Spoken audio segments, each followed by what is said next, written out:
안녕하세요. 오늘은 지난번에 이어서 노아와 홍수에 대한 두 번째 이야기를 가지고 여러분들과 함께 말씀을 나눠보겠습니다. 오늘 여러분들과 함께 보실 성경은 창세기 8장과 9장입니다.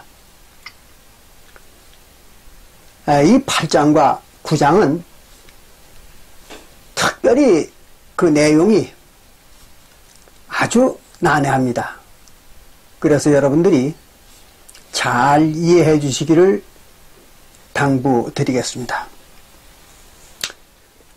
창세기 8장 1절에 보면 하나님이 노아와 그와 함께한 방주에 있는 모든 들짐승과 육축을 권념하사 이렇습니다. 권념했다는 것은 걱정이 돼서 돌보아 주려고 했다 그런 얘기입니다. 권념, 걱정이 돼서 돌보아 주는 것을 갖다 권념이라고 얘기합니다. 그래서 권념하사 바람으로 땅 위에 불게 하심에 그랬습니다. 그랬더니 물이 감하였고 이랬어요. 그런데 여기에서 노아와 그와 함께한 방주에 있는 모든 들짐승과 육축을 권념하셨다 그랬어요. 걱정하셨다. 그런데 여기 보니까 뭐가 빠졌죠? 뭔가 하면 새들이 빠졌습니다. 방주에 들어간 것은 육축과 또 들짐승과, 육축은 정결한 짐승이죠. 그 정결한 짐승과 들짐승, 이방인 들짐승과 새들, 사단들, 새들이 들어갔다고 그렇게 우리 지난 시간에 봤습니다. 그런데 여기 새들이 빠졌어요. 왜 새에 대한 얘기는 안 했는가? 그러면 육축이라고 하는 것은 정결한 짐승을 의미하는 것이고 또 정결한 짐승은 하나님의 백성들을 의미하는 거죠. 그런데 그 하나님의 백성들은 육축이 되기도 하고 사단이 되기도 하는 것입니다. 하나님에게 말씀을 받아가지고 즉 성령을 입으면 그게 이제 하나님의 백성이 되는 거죠. 육축이 되는 거예요. 근데 육축이 되는 그들이 죄를 범하면 하나님으로부터 받은 법, 진리의 말씀을 범하면 악한 천사들이 되는 거죠. 악한 영들이 되는 거예요. 그래서 그들이 바로 마귀라고도 하고 사단이라고도 하는 그 새들이 되는 것입니다. 그러니까 하나님의 백성들과 사단들이 별도로 있는 게 아니잖아요. 즉 육축과 새들이 별도로 있는 게 아니잖아요. 도로 육축이 새들이 되는 것입니다. 그러니까 하나님의 백성들이 죄를 범하면 그게 바로 마귀가 되는 것이고 그 마귀는 사단이 되는 거죠. 그래서 요한계시록 12장 9절에 볼 것 같으면은 마귀라고도 하고 사단이라고도 하는 자라 그랬어요. 마귀는 악한 영들을 갖다 말하는 거잖아요. 악한 영이라는 건 뭡니까? 법을 범한 자들이죠. 죄를 범한 자들입니다. 그 죄는 누가 범하는가 하면 하나님의 백성이 범하는 거죠. 그러니까 하나님의 백성이 도로 마귀 사탄이 되는 것입니다. 죄를 범해가지고. 그러니까 육축이나 새나 그거 같은 거예요. 그런데 하나님이 방주에 하나님의 그 성전이죠. 방주에 들여보내는 것을 갖다가 육축과 새들이라고 이렇게 표현한 것은 육축도 되고 새도 되는 생명체들이다. 그런 의미에서 그렇게 얘기한 겁니다. 그러니까 여기에는 창세기 8장 1절에 볼 것 같으면 하나님이 노아와 그리고 누구를 염려했다고 그랬는가 하면 들짐승 두 지파, 지난 시간에 우리가 공부를 했죠. 에브라임 지파와 단지파죠. 그 두 지파, 이방인으로 취급할 두 지파, 그들과 이스라엘 12지파, 그 이스라엘 12지파가 육축이잖아요. 그들이 들어갔다. 그렇게 얘기했는데 여기에는 바로 그 들짐승, 육축과 들짐승을 염려했다 그랬어요.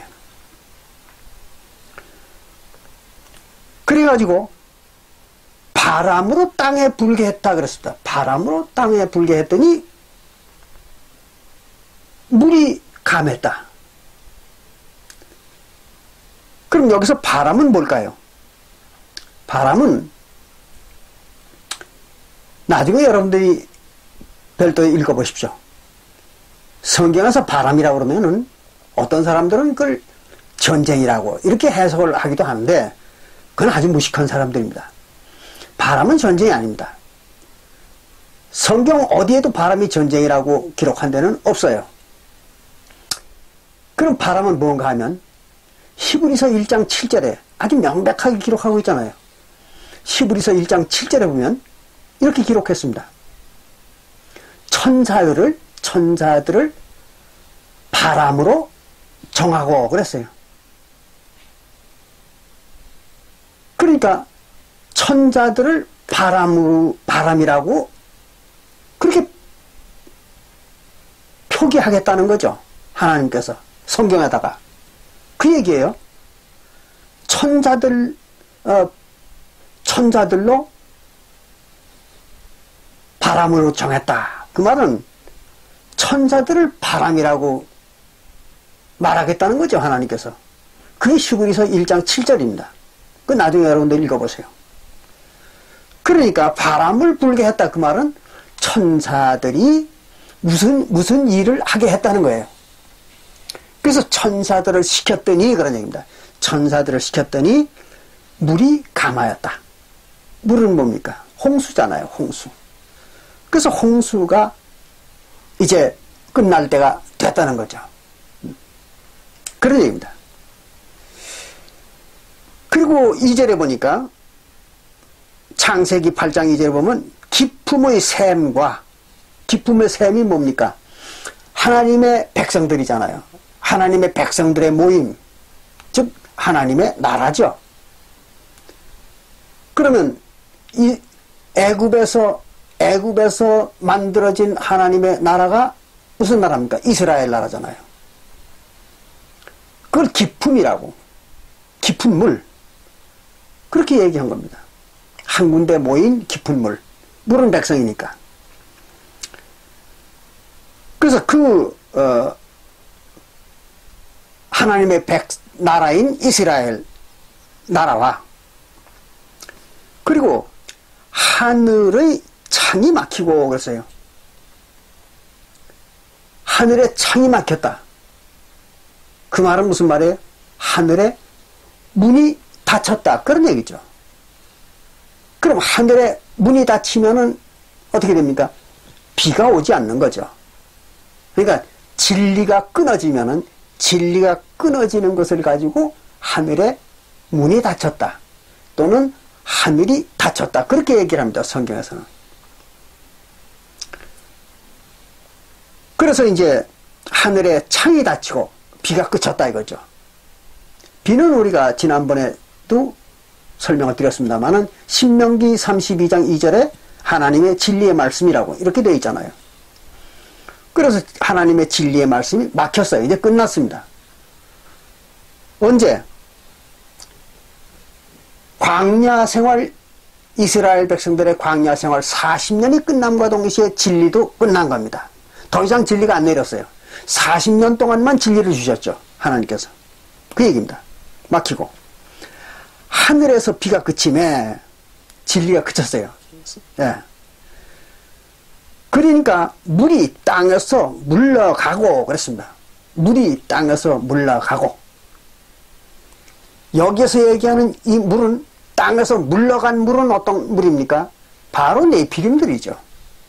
먼저 하나님의 백성 노릇을 했던 이스라엘 백성들보다 먼저 하나님의 백성 노릇을 했던 그 물입니다. 그게 물러간 거죠. 즉 네피림들입니다. 아모리 민족. 그들이 이제 40년이 지나고서는 물러간 거죠. 예. 그리고 점점 물러가서 150일 후에 감하고 그렇습니다. 150일 후에 점점 이제 아모리 민족이 사라져가지고 나중에는 150년이 지나니까 다 감해버렸다. 그런 얘기입니다. 그리고 150년은 우리가 지난 시간에 배웠던 것처럼 이스라엘 백성들이 애굽을 출발해가지고 사사기 시대가 끝날 때까지 그 기간이 우리가 계산을 해보니까 150년이라고 나오잖아요. 그러니까 150일이라고 이렇게 표현한 겁니다. 그것은 우리가 지난번에 우리가 보니까 여호수아가 애굽을 출발해가지고 죽을 때까지 110세 죽을 때까지 70년을 싸웠던 거죠. 광야에서. 그리고 이제 110세에 죽었잖아요. 그러니까 70년입니다. 근데 여호수아가 죽고 나서 사사기가 끝날 때까지가 80년이었던 것입니다. 약 80년. 그래서 합쳐서 150년에 이제 이스라엘 백성들의 가나안 땅에서의 가나안 땅을 점령하는 전쟁이 끝난 것입니다. 그거예요. 그래가지고 이제 사사기가 끝나면서 전쟁도 끝나고 이제 비로소 안정된 국가를 이루게 돼서 사무엘 시대로 넘어가는 거죠. 그걸 잘 이해하셔야 됩니다. 지금 그걸 얘기하는 겁니다. 그래서 150일 후에 감하고 뭐가? 아모리 민족, 네피림이. 그리고 7월 곧 그달 17일에 방주가 아라랏산에 머물렀으며 그랬어요. 방주는 하나님의 성전이라고 지난번에 배웠죠. 그러니까 그 방주, 하나님의 성소가 아라랏산에 머물렀다. 그건 우리가 지난번에 우리 살펴봤듯이 하나님의 성전이 있는 곳을 갖다가 아라랏산이라고 그렇게 표현했다고 말씀을 드렸죠. 왜 하나님의 성전이 있는 곳을 아라랏산이라고 성경에서는 말하는가? 그러면 그 당시에 이스라엘 백성들과 그 주변 사람들은 이스라엘 중근동 일대에서 가장 높은 산을 아라랏산으로 알고 있었던 것입니다. 그런데 항상 이스라엘 백성들은 하나님의 성전이 있는 곳을 제일 높은 산이라고 이렇게 말했던 것이죠. 습관적으로. 그래서 시편 68편 15절에도 시편 68편 15절에도 보면은 하나님의 산은 가장 높은 산이다 이렇게 기록하고 있죠. 하나님의 산. 하나님의 산이 어떤 겁니까? 에덴 동산이에요. 에덴 동산. 그런데 하나님의 산인 에덴 동산 그건 또 어디입니까? 바로 하나님의 성전을 말하는 거죠. 그래서 에덴 동산을 지키는 천사가 누굽니까? 그룹 천사잖아요. 그런데 그 에덴 동산을 지키는 그룹 천사가 어디에 있어요? 하나님의 성소에 있잖아요. 그래서 하나님의 성소가 에덴 동산입니다. 그리고 그 성소 자체가 하나님의 동산이고, 그리고 하나님의 동산은, 하나님의 산은 모든 산의 가장 높은 곳이다. 그렇게 표현한 겁니다. 그래서 미가서 4장 1절에는 하나님의 산이 모든 산들 위에 굳게 선다 그랬어요. 그러니까 어떤 산보다도 가장 높은 산이다. 이게 하나님이 계신 산, 에덴 동산이죠. 성소. 예. 그래서 하나님의 성소가 있는 곳을 갖다가 아라랏산이라고 이렇게 표현한 것입니다. 이걸 잘 이해하셔야 됩니다. 그러니까 아라랏산에 머물렀다. 그 말은 무슨 말이에요? 하나님의 성전이 물 위에 떠댕겼다고 했죠. 지난 시간에. 예. 창세기 7장까지는 즉 40년이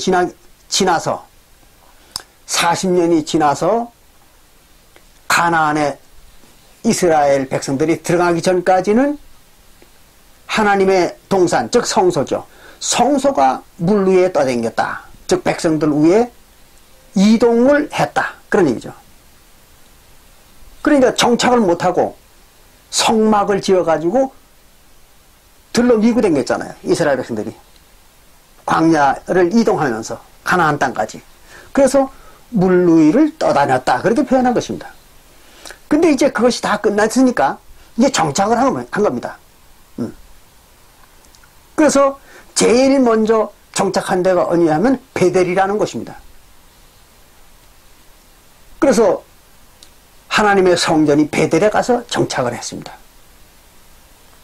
베델은 그렇게 높은 지대가 아닙니다. 그럼에도 불구하고 그걸 갖다가 아라랏산이다 이렇게 표현한 것뿐입니다. 이제 그건 뒤에 나옵니다.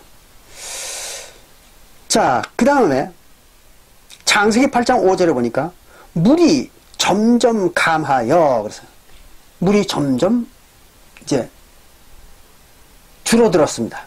하여 10월 곧 그달 1일에 산들의 봉우리가 보였더라 그랬습니다. 물이 감하니까 산들의 봉우리가 보였다. 그럼 산들은 뭘 말할까요? 하나님의 백성들의 상태를 말하는 것입니다. 그래서 미가서 4장 1절에서 하나님의 산이 산들의 제일 높은 곳에 있다. 그 말은 이스라엘 백성들 중에서 제일 높은 곳이 하나님의 성전이 제일 높은 곳이다. 그렇게 말한 거죠. 그래서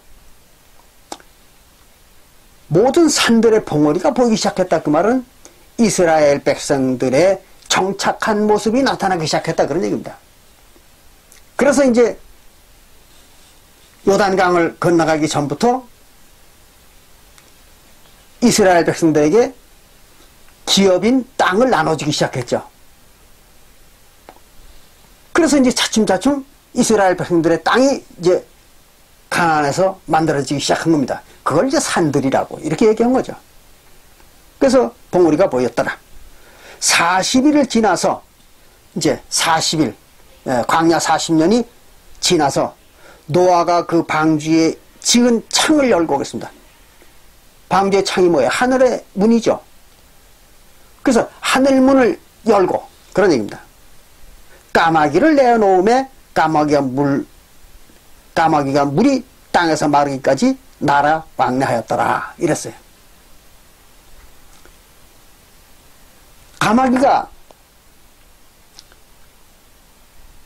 까마귀를 내놓으니까 그 땅의 물이 다 마를 때까지 까마귀가 날아다니더라, 그런 얘기입니다. 그럼 도대체 까마귀는 뭘 말하는 것일까? 우리가 새는 뭐라고 배웠습니까? 사단을 의미한다고 배웠죠? 마가복음 4장 4절과 마가복음 4장 15절을 연결시켜서 해석해보면 새가 사단이 되죠. 그런데 이번에는 까만 새를 내놓는 겁니다. 까마귀, 까만 거 아닙니까? 까만 새입니다. 그럼 까만 새라는 건 무엇을 의미하는가? 여러분들이 이거를 매우 이 까만 새에 대한 해석이 난해합니다. 이때는 사람들이 이걸 몰라요. 무엇인지. 한번 여러분들 저와 같이 추적을 해보겠습니다. 까만 새는 무엇인가? 추적을 해보겠습니다. 요한계시록 6장 5절과 6절에는 이렇게 기록하고 있습니다. 요한계시록 6장 5절과 6절에는 이런 말이 기록되어 있어요. 셋째 인을 떼실 때에 내가 들으니 셋째 생물이 말하되 오라 하기로 내가 보니 검은 말이 나오는데, 그래서 검은 말. 여기는 여러 가지 말이 나옵니다. 근데 그 중에서 검은 말에 대해서 설명을 하고 있어요. 여기는. 근데 검은 말이 나오는데 그 탄자가 손에 저울을 가졌더라 그랬어요. 저울. 이상하죠? 검은 말을 탄 자는 저울을 가졌어요. 근데 이제 여기 보면 백마도 나오고 무슨 청황색 말도 나오고 이렇습니다. 그래서 청황색 말은 죽음을 뜻하고 무슨 백마는 면류관을 주는 구원을 주는 말로다가 표현도 하고 이랬습니다. 그런데 유독 검은 말을 탄 사람이 저울을 들었다 그랬어요. 저울. 이건 무슨 의미인가? 저울을 들었다는 말이 아주 재밌는 비유입니다. 보시겠어요? 저울을 들었다는 말이 무슨 말인가? 저울이 뭘 의미하는가? 성경에서 보겠습니다. 그러면 검은 말이 무엇을 의미하는지를 알 수 있습니다. 그러면 검은 까마귀도 뭘 의미하는지를 알 수 있겠죠. 자, 보겠습니다.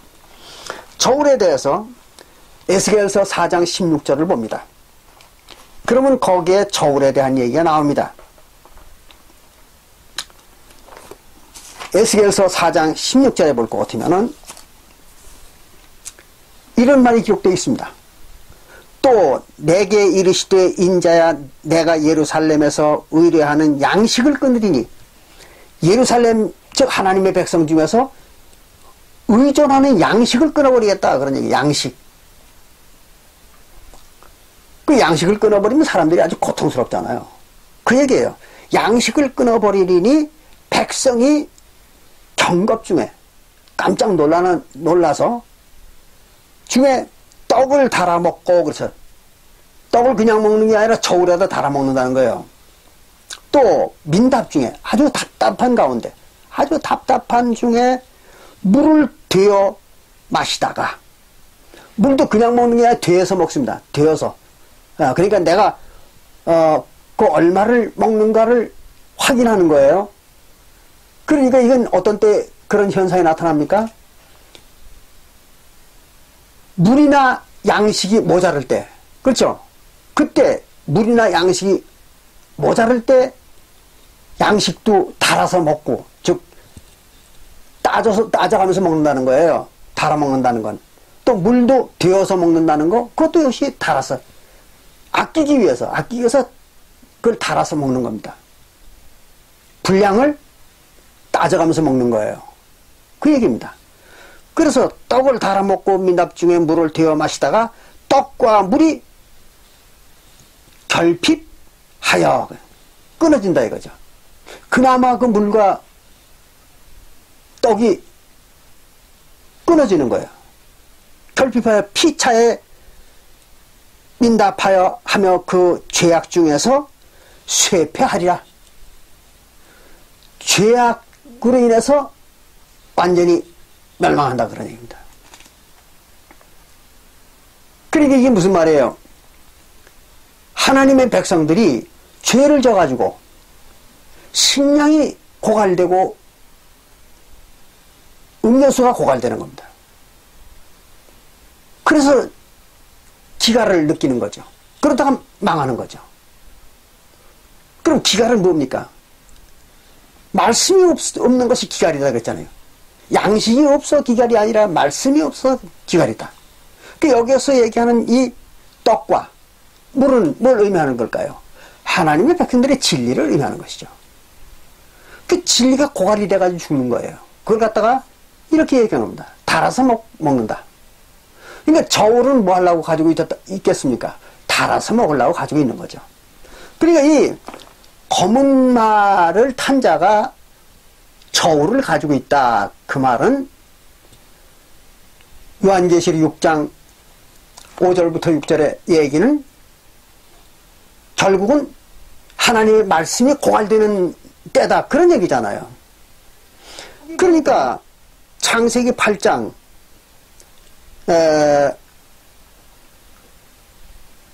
6절부터 7절에 보면 까마귀를 내놨더니 그 까마귀가 물이 다 감할 때까지 날아다녔다. 그런 얘기 아니에요. 그 말은 무슨 말이에요? 40년 이스라엘 백성들의 광야 40년이 끝나자마자 까마귀를 내놨다는 얘기는 그때부터 하나님의 진리가 마르기 시작했다는 얘기죠. 그러니까 하나님의 백성들인 이스라엘 나라가 광야 40년 동안 하나님으로부터 그 언약의 말씀, 즉 진리죠. 모세율법이지 않습니까?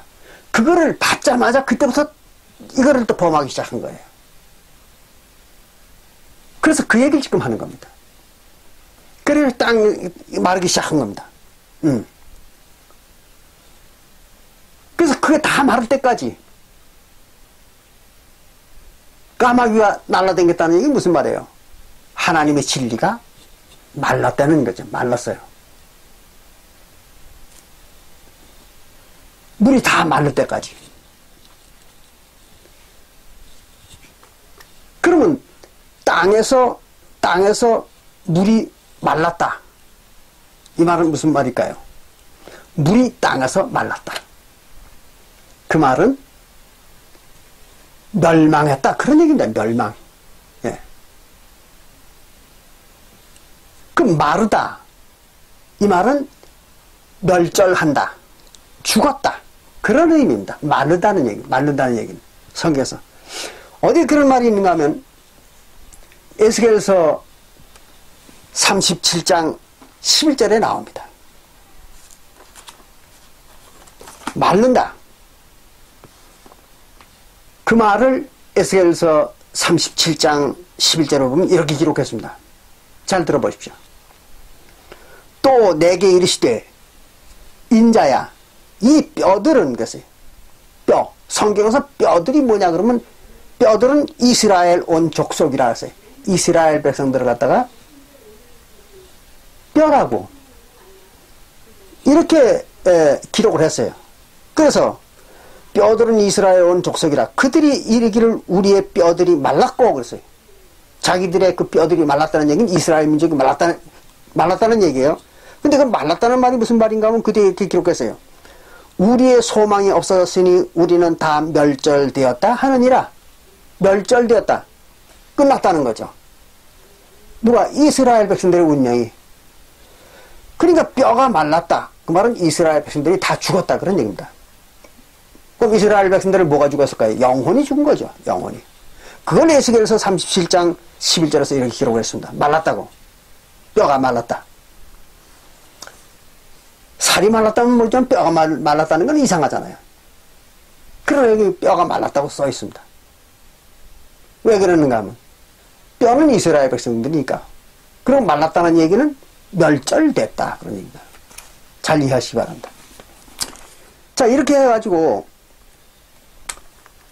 창세기 8장 6절에 40일을 지나 노아가 그 방주에 지은 창을 열고 까마귀를 내놓음에 까마귀는 아까 진리가 없어지는 걸 상징하는 동물이라고 그랬죠.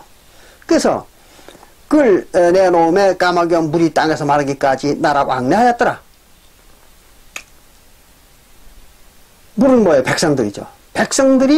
하나님의 백성들이 마를 때까지, 진리가 없어서 그 영혼이 사망할 때까지 그렇게 왕래하였더라 그렇습니다. 그래서 여호수아에서 볼 것 같으면은 여호수아와 같이 살던 한 세대 사람들이 다 죽고 그 다음 세대에 나온 자들은 여호와가 누군지를 알지 못하더라, 그런 말이 있죠. 그 무슨 말입니까? 여호와도 잊어버렸어요. 불과 한 세대 만에. 이게 이스라엘 백성들이었던 겁니다. 그 얘기를 하는 거예요 지금. 그래서 8절에는 그가, 즉 노아가 또 비둘기를 내어놓아 그랬어요. 이제 까마귀를 내어놓았는데 이번에는 비둘기를 내어놓는 겁니다. 그가 또 비둘기를 내어놓아 지면에 물이 감한 여부를 알고자 하며, 물이 얼마나 감했는가 보려고 비둘기를 내어놨다 그랬어요. 비둘기는 뭐를 상징하는 새입니까? 성령이잖아요. 그건 잘 아시죠 여러분들? 그래서 성령이 나갔다는 거예요. 어디에서? 방주에서. 방주는 하나님의 성소잖아요. 성소에서 성령이 나갔다. 세상으로. 뭘 알아보려고? 물이 얼마나 감했나를 알아보려고 나갔다는 거죠. 하며 온 지면에 물이 있으므로 비둘기가 접촉할 곳을 찾지 못하고 방주로 돌아와 그에게로 오는지라 그랬습니다. 다시 돌아왔어요 비둘기가. 왜 그런가 하면 접촉할 것을 못 찾았다. 왜? 물이 가득하기 때문에. 물은 뭡니까? 보통 세상 사람들을 물이라고 하잖아요. 그러니까 하나님의 백성들이 아닌 자들이 가득하기 때문에 아직도. 그래서 이 비둘기가 다시 돌아왔다는 겁니다. 성소로. 그가 손을 내밀어 방주 속에 자기에게로 받아들이고 그랬습니다. 다시 성령이 돌아온 거예요. 방주로, 성소로. 드리고 또 7일을 기다려 다시 비둘기를 방수에 내놓음에 저녁 때에 그랬습니다. 저녁 때. 저녁 때는 언제라고 배웠습니까? 창세기 1장에서. 저녁 때는 진리가 없을 때 그런 얘기죠. 저녁 때 또는 밤. 그것은 뭐예요? 진리가 없는 상태를 갖다가 저녁 때, 밤 이렇게 얘기하죠. 그래서 저녁 때 비둘기가 그에게로 더 왔는데 진리가 없을 때에 비둘기가 다시 돌아왔어요. 근데 보니까 그 입에 감람새 잎사귀가 있는지라. 감람나무 새 잎사귀를 물고 왔더라 이거죠. 비둘기가, 성령이. 그럼 감람나무가 뭘까? 그러면 감람나무는 하나님의 성소를 지을 때 그 내소에 있는 그룹 천사가 감람나무라고 배웠죠. 그래서 시편 52편 8절에 보면, 시편 52편 8절에 보면 하나님의 집에 있는 감람나무 이런 말이 나옵니다. 하나님의 집에 있는 감람나무다. 그럼 하나님의 집이 어디입니까? 성소잖아요. 에덴 동산이라고 하는 성소. 그 에덴 동산이라고 하는 성소 안에 감람나무가 있다는 거죠. 그게 바로 그룹 천사잖아요. 그룹 천사는 감람나무로 깎아가지고 겉에다가 금을 입힌 거잖아요. 그게 그룹 천사죠. 그래서 그 그룹 천사를 갖다, 두 그룹 천사를 갖다 감람나무라 이렇게 얘기합니다. 감람나무는 하나님의 집에 있다. 그렇게 얘기한 겁니다. 물론 그 두 그룹 천사에 대해서는 우리가 스가랴서 4장 12절과 14절에 볼 것 같으면은 하나님 앞에 모셔서는 두 증인이다. 그렇게 되어 있잖아요. 하나님 앞에 모셔서 있는 두 일꾼이다. 그런데 그 하나님 앞에 모셔서 있는 두 일꾼에 대해서는 히브리서 3장 5절에 보면 히브리서 3장 5절에 볼 것 같으면 모세와 그리스도를 의미한다. 그렇게 써있죠. 그래서 모세는 하나님의 집에서 온 집에서 종으로 충성하였고 예수님은 집 맡은 아들로 충성했다. 그런 말이 써있잖아요. 히브리서 3장 5절에. 그럼 하나님의 온 집이 어디예요? 바로 하나님의 동산이죠. 에덴 동산. 성소잖아요. 그 성소에서 일을 한 사람이 둘이다. 이랬어요. 그게 바로 그룹 천사를 표상하는 거죠. 그래서 그건 모세와 예수를 상징하는 것이다. 이렇게 지난번에 배웠죠? 예. 그렇게 해서 오늘은 이제 그에 대한 설명은 조금 약하겠습니다. 그렇게 해가지고 결국은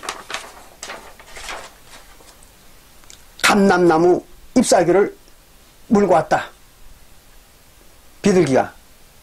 그랬는데 그냥 감람나무 잎사귀가 아닙니다. 새 감람나무 잎사귀입니다. 새 감람나무 잎사귀.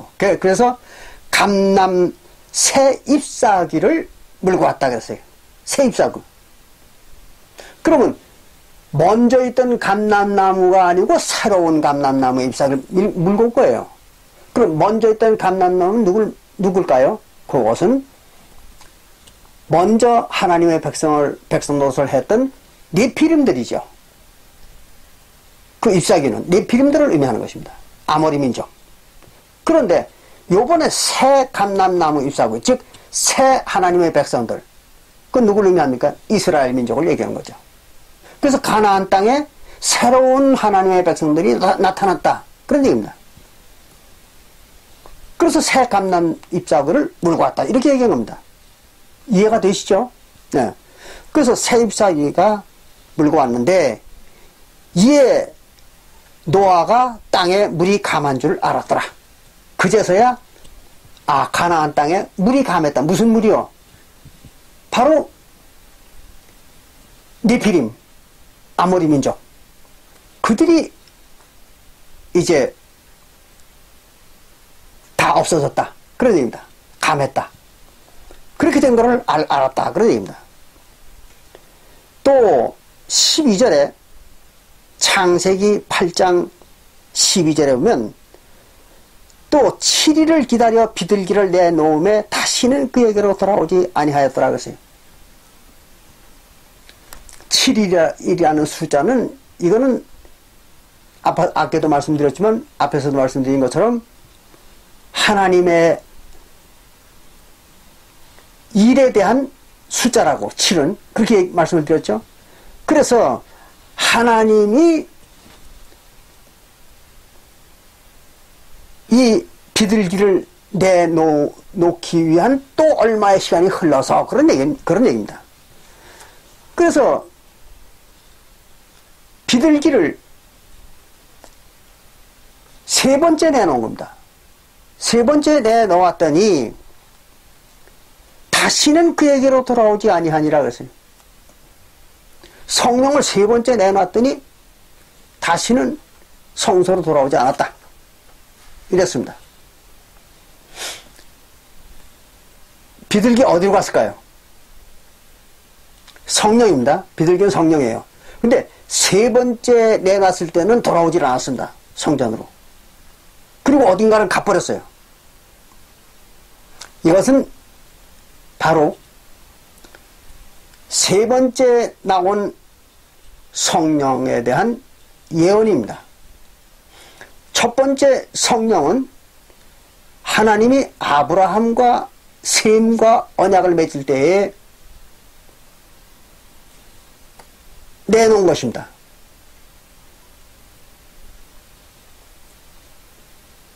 그런데 그때는 성령이 어디 있을 곳이 없어가지고 바로 돌아왔죠. 네. 그래서 그걸 받아들였다 그랬습니다. 그 당시에는 아브라함 시대에는 성령이 어디 나가서 의지할 곳이 없었어요. 백성도 없었고. 그 얘기입니다. 그리고 이제 두 번째 나간 성령은 새 감람나무 잎사귀를 물고 왔더라. 그 말은 무슨 말이냐면 새로운 백성이 나타났다. 그런 얘기입니다. 하나님의 새로운 백성들. 이스라엘 민족이죠. 애굽에서 출발해가지고 가나안에 정착한 이스라엘 민족이 나타났다 이거죠. 그래서 새 감람 잎사귀를 물고 왔다는 거죠. 근데 세 번째 나갔던 비둘기는 돌아오지 않았습니다. 그 언제라고 봐야 되는가 하면 사도시대를 의미하는 것입니다. 새언약 시대. 그 새언약 시대에 세 번째 나간 그 성령은 돌아오지 않았습니다. 비둘기는. 어디로 갔을까요? 바로 하나님의 백성들 속으로 다 들어가 버린 겁니다. 그렇죠. 하나님의 백성들 속으로 다 들어갔기 때문에 하나님의 성전으로는 돌아가지 않았어요. 잘 이해하셔야 됩니다. 그래서 고린도전서 3장 16절에 성령이 어디로 들어갔다고요? 성도들 속으로 들어갔다. 이렇게 기록을 했죠. 그 얘기입니다. 그래서 이 8장 이하의 글들이 매우 난해하다고 제가 말씀을 드린 겁니다. 서두에서. 그 다음에 창세기 8장 13절에 보니까 601년 정월곧 그달 1일에 지면에 물이 거친지라 노아가 방주 뚜껑을 제치고 본즉 지면에 물이 거쳤더니 하늘에서 방주를 열고 내다보니까 물이 거쳤기 때문에 2월 27일에 땅이 말랐더라. 그 다음에 15절에 보니까 하나님이 노아에게 말씀하시되 가라사대 너는 내 아내와 내 아들들과 내 자부들로 더불어 방주에서 나오고 방주에서 다 나오라는 거예요. 노아와 그 식구들이 나오고 너와 함께한 모든 혈육이 있는 생물 곧 새와 육축과 땅에 기는 모든 것을 다 이끌어내라. 이것들이 땅에서 생육하고 땅에서 번성하리라 그랬습니다. 방주에서 다 나오라는 겁니다. 방주에서 나온다는 얘기 무슨 얘기입니까? 잘 이해하십시오. 방주는 하나님의 동산, 하나님의 세계잖아요. 그럼 하나님의 세계에서 나가라. 그럼 어디로 가라는 얘기입니까? 하나님의 세계 바깥으로 나가라는 얘기죠. 그것은 무엇과 같은 거냐면 창세기 3장과 4장에서 하나님이 아담과 하와를 에덴 동산에서 내쫓았다고 그랬죠. 그 예언과 같은 예언입니다. 이것이. 아담은 누구예요? 그리스도잖아요. 하나님 자신입니다. 그리고 하와는 백성들이고. 그러면 에덴 동산, 즉 하늘이잖아요. 하늘, 성소. 그 하늘이라고 하는 성소에서 에덴 동산에서 아담과 하와를 내쫓았다. 동쪽으로. 그 말은 무슨 말이에요? 하나님과 그리스도와 백성들을 내쫓았다는 얘기죠. 그럼 하늘은 내쫓으면 어떻게 됩니까? 땅으로 떨어지는 거죠. 그래서 땅으로 내쫓았다는 거예요.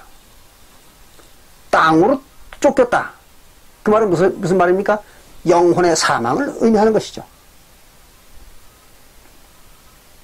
바로 그것입니다. 그래서 노아와 그와 함께하는 가족과 모든 육축과 새와 기는 것들이 다 방주 바깥으로 내쫓겠다는 얘기는 하늘나라에서 내쫓겠다 그런 얘기입니다. 그 어떤 때 그런 일이 벌어집니까? 죄를 범했을 때. 그래서 아까 그랬죠? 이스라엘 백성들이 가나안에 들어감과 동시에 한 세대가 지나기 전에 다 죄를 져버렸다고. 그래서 하나님의 이름조차도 모르더라 그랬습니다. 그 얘기예요. 그래서 땅 위에 모든 동물과 모든 짐승과 모든 기는 것과 모든 새도 그 종류대로 방주를 나왔더라. 모두가 다 나온 겁니다. 심지어는 하나님까지 나온 거예요. 노아까지. 노아가 하나님이잖아요. 하나님까지 노아까지 나와버린 겁니다. 이제 이 뒤에 보면 노아가 하나님이라는 게 아주 정확하게 나옵니다. 20절에 창세기 8장 20절에 보면 노아가 여호와를 위하여 단을 쌓고 모든 정결한 짐승 중에서와 모든 정결한 새 중에서 취하여 번제로 단을 드렸더니 단에 드렸더니 여호와께서 그 향기를 흠양하시고 그 중심에 이르시되 내가 다시는 사람으로 인하여 땅을 저주하지 아니하리니 이는 사람의 마음에 계획한 바가 어려서부터 악함이라 하겠습니다.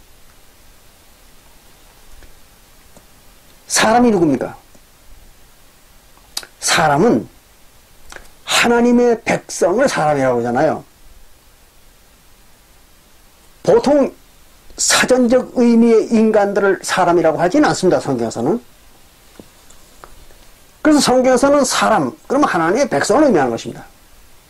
그건 제 에스겔서 34장 31절과 에스겔서 36장 10절에도 기록되어 있잖아요. 그래서 하나님 자신도 하나님의 나라의 생명체잖아요. 그러니까 하나님 자신도 사람입니다. 또 그리스도 마찬가지죠. 하나님이 그리스도니까. 그래서 여기 이제 보면 노아도 역시 사람이죠. 그리고 노아의 아들들도 다 사람이고 하나님의 세계의 생명체들이다. 그런 얘기입니다. 사람이라는 게. 그래서 모든 사람들이 하나님의 그 생명체들이 어려서부터 악하더라 그거예요. 그 말은 무슨 말이에요? 어려서부터 악하더라 그 말은 처음부터 법을 안 지키더라 그런 얘기입니다. 악하다 그 말은 법을 안 지킨다 그런 얘기잖아요. 그러니까 하나님의 백성들은 태생적으로 법을 잘 안 지키는 거예요. 태생적으로 하나님의 백성들은 법을 지키지 않았던 것입니다. 그러니까 하나님의 백성들이 하나님의 법을 다 지켜서 의인이 될 수 있는 그런 여지는 없었던 거예요. 그래서 하나님께서 장장 2000년 동안 하나님의 백성들에게 법을 주어서 지키도록 했지만 다 실패했던 것입니다. 그래서 할 수 없어서 예수께서 오셔가지고는 그 하나님의 법, 율법이죠. 율법을 다 폐하고 말았던 겁니다. 그렇지 않고는 하나님의 백성들이 생명을 얻을 수 있는 여지가 없었던 거예요. 의인이 될 수 있는 그런 여지가 없었던 거죠. 그래서 예수님께서는 자기 백성들을 의롭게 하기 위하여 그래서 율법의 마침이 되셨다. 로마서 4장 10절에 즉 율법을 없애버렸다는 얘기죠. 그래야만 하나님의 백성들이 의인이 될 수 있었기 때문에 그래서 새 언약의 성도들이 의인이 됐던 것입니다. 그리고 영생을 얻었던 거죠. 그러니까 하나님이 하나님의 백성들로 하여금 하나님의 법을 다 지킬 때까지 아모리 민족인 노아의 아모리 민족인 네피림처럼 그렇게 하나님 법을 지키지 않는다고 해서 육신과 영혼을 다 멸절해버리면 그건 끝도 없는 거죠. 그래서 이제 하나님께서는 원래 하나님의 백성들의 태생이 그러니까 이제 앞으로는 하나님의 백성들이 하나님의 법을 지키지 않더라도 아모리 민족, 즉 네피림처럼 그렇게 군대를 동원해서 물로 군대를 동원해서 다 멸절하지는 않겠다. 그리고 이제 앞으로는 물의 심판을 하지 않고 불의 심판을 하겠다. 즉 하나님의 말씀의 심판, 불의 심판을 하겠다. 하는 얘기를 하는 겁니다. 이제 그 불의 심판에 대해서는 뒤에 조금 설명을 드리겠습니다. 그래서 창세기 8장 22절에 보면 땅이 있을 동안에는 그래서 땅이 있을 동안에는 땅이 뭡니까? 하나님의 백성이잖아요. 구원받지 못한 하나님의 백성들. 그걸 땅이라고 그러죠. 마가복음 4장 20절과 히브리서 6장 7절부터 8절에 땅 또는 흙 또는 뭇, 진토 여러 가지 이러다 표현한다고 했죠. 그래서 그 구원받지 못한 하나님의 백성들이 있는 한 그런 얘기입니다. 땅이 있는 동안에는 그 말은 구원받지 못한 하나님의 백성들이 있는 동안에는 이렇게 하겠다. 뭘 하는가 하면 심음과 거둠과 심고 거두는 것을 하겠다는 거예요. 하나님께서. 그럼 심고 거두는 게 뭡니까? 하나님의 백성들의 씨를 뿌리고 그를 성장한 후에는 추수하는 거. 그건 우리가 마태복음 13장 24절부터 46절을 보면은 자세히 설명이 나와 있죠. 하나님께서 씨를 뿌리고 추수하는 것. 그리고 추위와 더위와 춥고 더운 거. 그리고 겨울과 여름이죠. 근데 성경에서는 겨울을 언제를 겨울이라고 그러는가 하면 하나님의 백성들이 구원받은 때를 겨울이라고 이렇게 얘기합니다. 또는 더위는 뜨거운 바람이 부는 걸 갖다 더위라고 그러죠. 그래서 뜨거운 바람은 어떤 바람인가? 태우는 바람입니다. 그래서 심판하는 바람이에요. 그래서 여름을 갖다가 더위 그러지 않습니까? 예레미야서 8장 20절에 볼 것 같으면 여름이 다 지나갔으나 추수를 못하였다. 그런 얘기가 나옵니다. 그 말은 무슨 말인가 하면 여름이 추수를 하는 때다는 거죠. 여름이 다 지나갔는데도 추수를 못했다는 얘기는 무슨 말이에요? 추수할 때가 다 지나갔는데도 추수를 못했다. 그런 얘기입니다. 그러니까 여름은 추수 때를 말하는 겁니다. 근데 추수 때는 또 한편 심판의 때이기도 하죠. 항상 심판과 추수는 같이 하니까. 추수는 구원이잖아요. 그래서 구원과 심판은 언제든지 동시에 하니까 더운 여름은 추수 때이면서 심판 때입니다. 그걸 잘 이해하셔야 됩니다. 그것과 여름과 겨울과 똑같은 얘기입니다. 여름과 겨울과. 그건 이제 더울 때와 추울 때. 그리고 밤과 낮이, 밤과 낮. 밤은 뭐예요? 밤은 구원받지 못한 상태. 하나님의 백성들이. 그렇죠? 그리고 낮은 구원받은 상태를 낮이라고 그렇게 얘기하죠. 그건 우리가 데살로니가전서 5장 4절부터 읽어보면 그 얘기가 나오죠. 그래서 낮과 밤이 쉬지 아니하리라 그랬어요. 그러니까 하나님의 씨를 심고 거두고 또는 구원받지 못하는 백성들을 만들었다가 그것을 또 구원하는 일, 이것을 쉬지 않겠다. 그런 얘기입니다. 뭐가 있는 한? 땅이 있는 한. 즉 구원받지 못한 하나님의 백성들이 있는 한. 그러나 이게 무슨 말입니까? 심고 거두는 게 하나님이 몇 번 했어요? 한 번이죠, 뭐 딱 한 번입니다.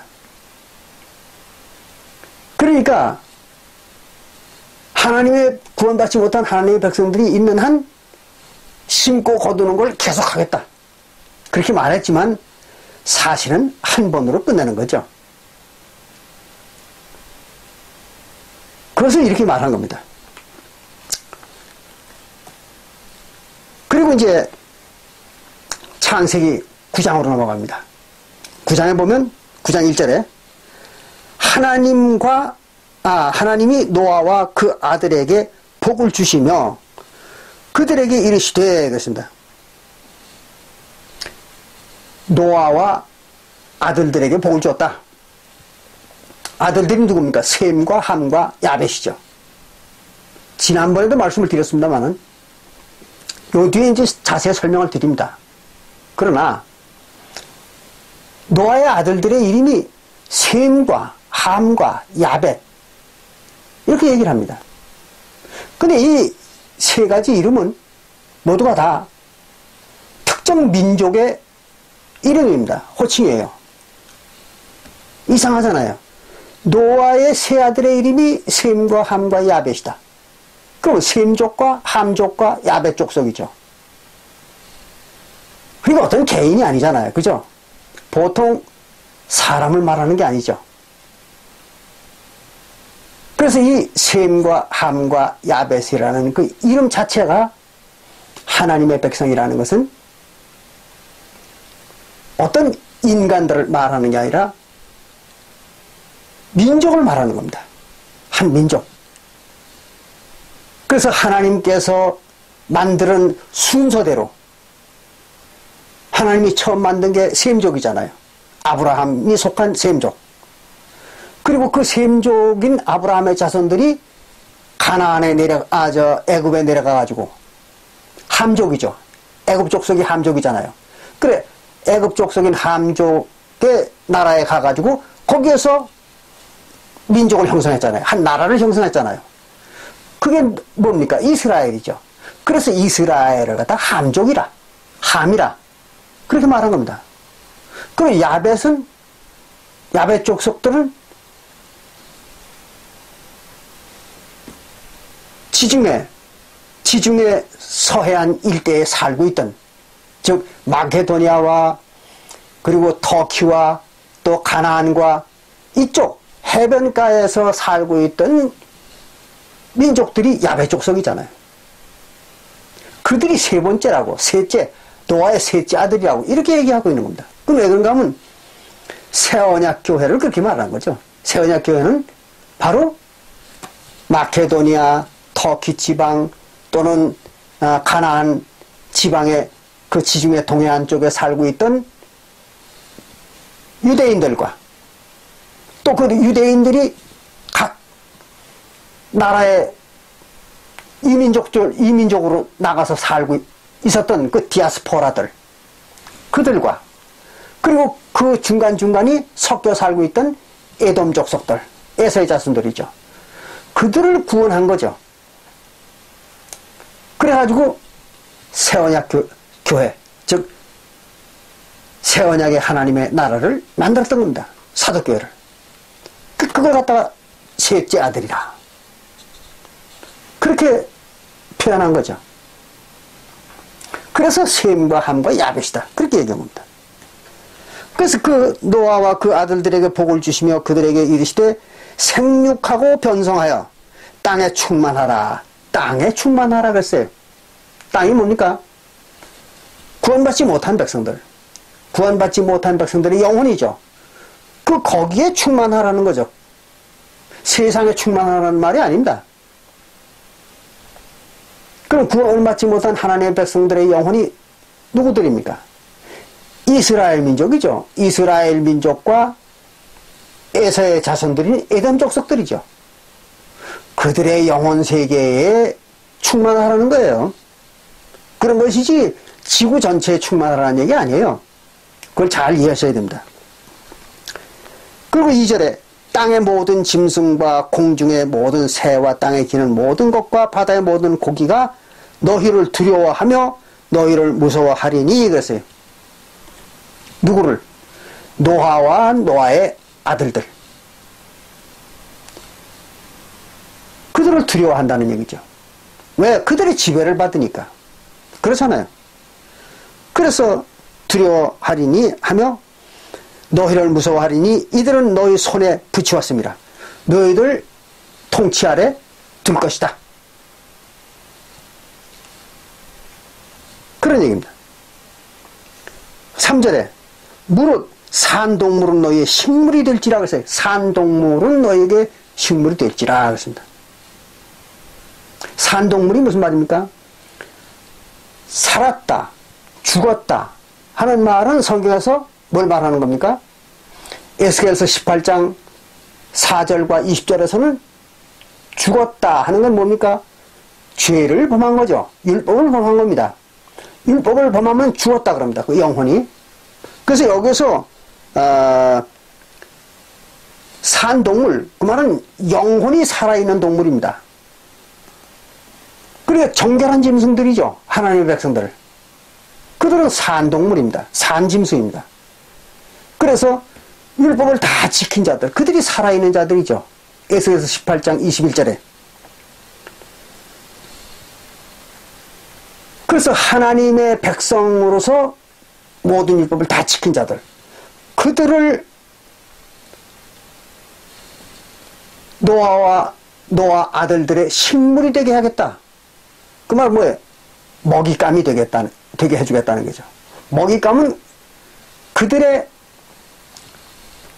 몸의 영양소가 되는 것입니다.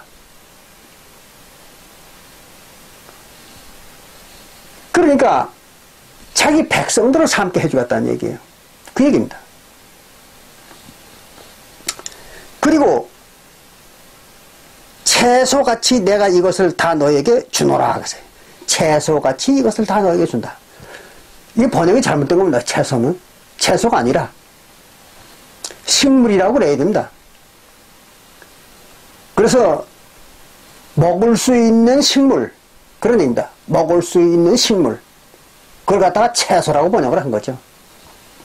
그래서 먹을 수 있는 식물로 주겠다, 그런 얘기입니다. 근데 양식으로 주겠다는 거죠.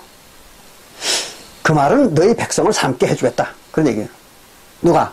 생명이 있는 자들을 백성을 삼게 해주겠다, 그런 얘기입니다. 4절에 그러나 고기를 그 생명되는 피채 먹지 말 것이라. 피하고 고기는 절대 같이 먹지 마라, 그런 얘기입니다. 내가 반드시 너희 피 곧 너희 생명의 피를 찾으리니 짐승이면 그 짐승에게서 사람이나 사람의 형제는 그에게서 그의 생명을 찾으리라. 짐승이든지 사람이든지 절대로 피를 범하지 말라, 그런 얘기입니다. 왜? 피는 생명이기 때문에.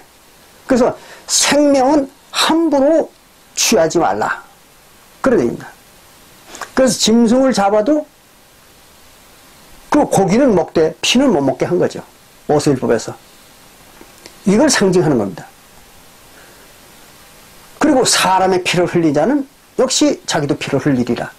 사람이 피를 흘리면 어떻게 돼요? 죽죠. 그러니까 죽음을 말하는 것입니다. 그래서 사람을 죽인 자는 반드시 죽이라, 그런 얘기예요. 그게 모세율법 속에 있는 것입니다. 그리고 6절에 창세기 9장 6절에 무릇 사람의 피를 흘리면 사람이 그 피를 흘릴 것이니 이는 하나님이 자기 형상대로 사람을 지었습니다, 그랬어요. 하나님이 자기 형상대로 사람을 지었다, 그렇습니다. 사람이 뭡니까? 하나님의 백성들이죠. 여러 번 말씀드리잖아요.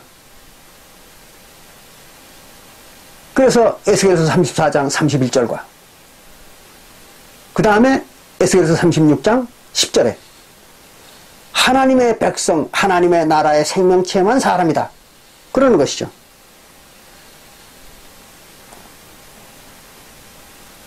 그게 누군가 하면 바로 이스라엘 영혼들이죠. 그래서 이제 에스겔서 36장 10절에도 이스라엘 너희들이 사람이요 그랬잖아요. 그 이스라엘 민족을 지은 게 누굽니까? 하나님이죠. 이삭, 야곱의 자손들, 그들을 이삭이 만든 것입니다. 하나님이 이삭이 만든 거예요. 그래서 하나님이 만든 하나님의 씨들입니다. 물론 그 중에서 이제 대부분이 다 죄를 범해가지고 사단이 됐지만 만들 때는 하나님의 백성을 만든 거예요. 그래서 하나님의 형상대로 만들었다. 그럼 하나님의 형상은 뭘까요? 뭐 어떤 사람들은 창세기 1장 26절과 27절에 하나님이 자기 형상대로 남자와 여자를 창조하였다. 이렇게 얘기하니까 하나님의 형상이 남자와 여자다. 이렇게 해석하는 사람들이 있습니다. 아주 무식한 사람들이죠. 지능이 없는 사람들입니다.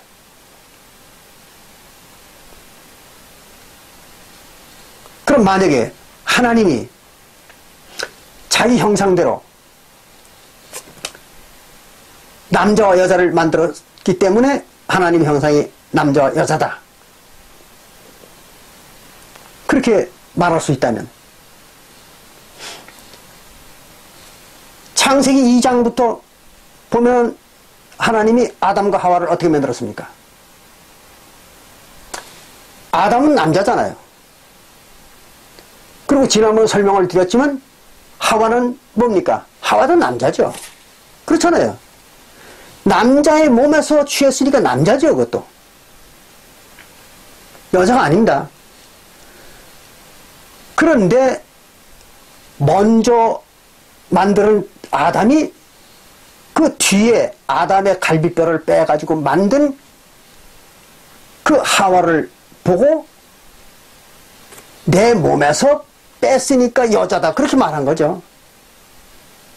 내 몸에서 취한 뼈와 살이기 때문에 이건 여자라고 호칭하겠다. 그렇게 아담이 얘기를 한 거 아닙니까?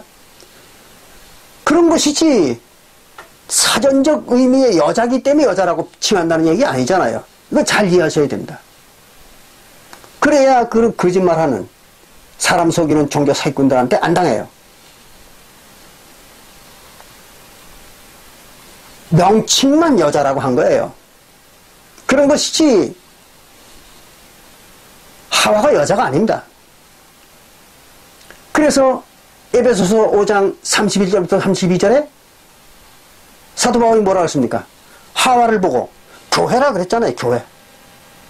에스겔서 5장 31절부터 32절에 보면 사도 바울이 하와를 교회라고 해석한다 그랬잖아요. 그 교회가 여자입니까?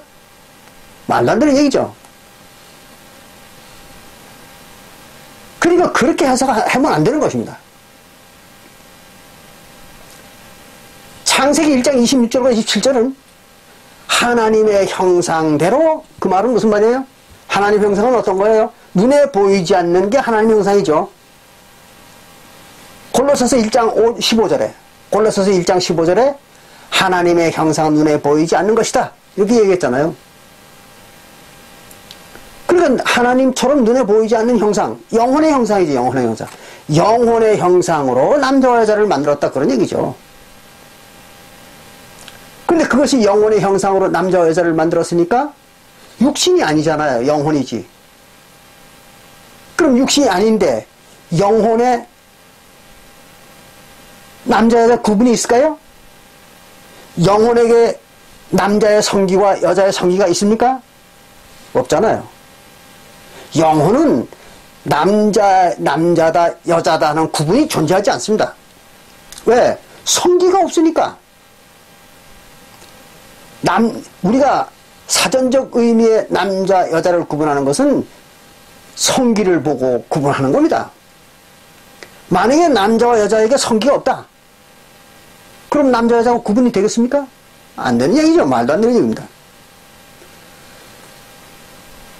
이게 바로 논리라는 거죠. 그러니까 오늘날 창세기 1장 26절과 27절이 사전적 의미의 여자와 남자를 창조했다는 얘기를 하고 주장하는 그런 교회들, 완전히 그건 종교 사기꾼들입니다.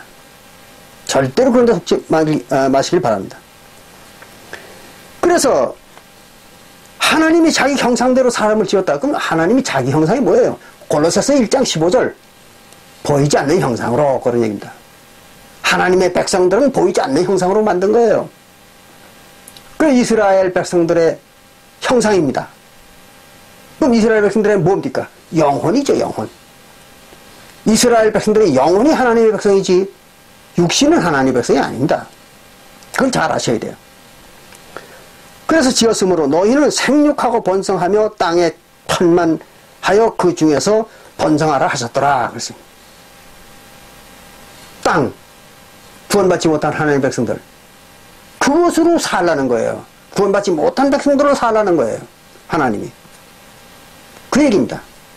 그래서 하나님이 노아와 그와 함께한 아들들에게 일러 가라사대 내가 내 언약을 너희와 너희 후손과 너희와 함께한 모든 생물 곧 너희와 함께한 새와 육축과 땅의 모든 생물에게 세우리니, 이것을 모든 생명체에게 언약을 세우겠다.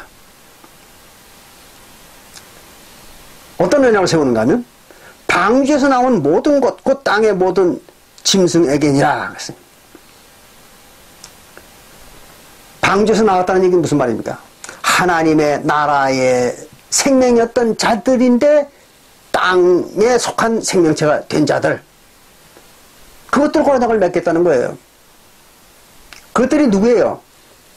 뭐 엄청 복잡하게 얘기해. 이스라엘 민족과 즉 야곱 자손들과 에서의 자손들, 에돔 족속, 그것뿐이잖아요. 그 외에 뭐가 있습니까? 없어요. 이걸 잘 이해하셔야 돼요. 그들과 이제 언약을 맺는 겁니다. 왜? 하나님의 백성들이니까. 그들이 하나님의 백성이거든요. 그래서 창세기 17장 7절부터 14절에 하나님이 아브라함에게 뭐라고 했습니까? 너와 네 후손의 하나님이 되어주겠다 그랬잖아요. 그러면 아브라함과 아브라함의 후손만 하나님의 백성이 될 수 있는 거예요. 근데 그나마도 같은 창세기 21장 12절에는 이삭으로부터 난 자라야 아브라함의 씨로 여기겠다 그랬잖아요.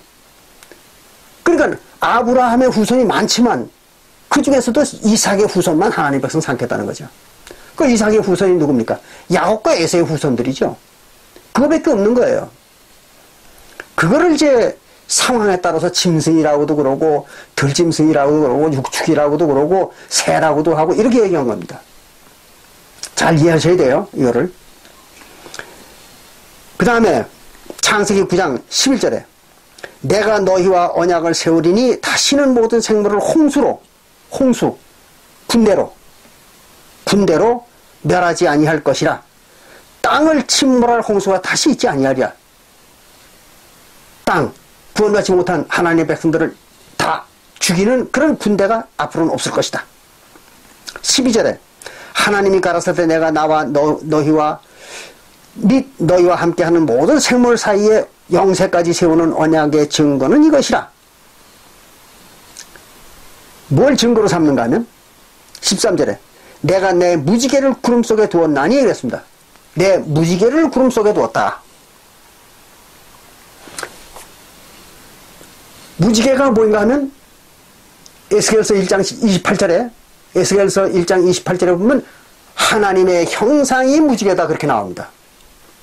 에스겔서 1장 28절에 나중에 읽어보세요.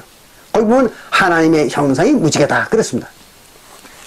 그러니까 무지개를 둔다 그 말은 하나님의 형상을 두겠다는 거예요. 하나님을 어디다 두겠다는 겁니다. 어디다 두는가 하면 구름 속에다 두겠다.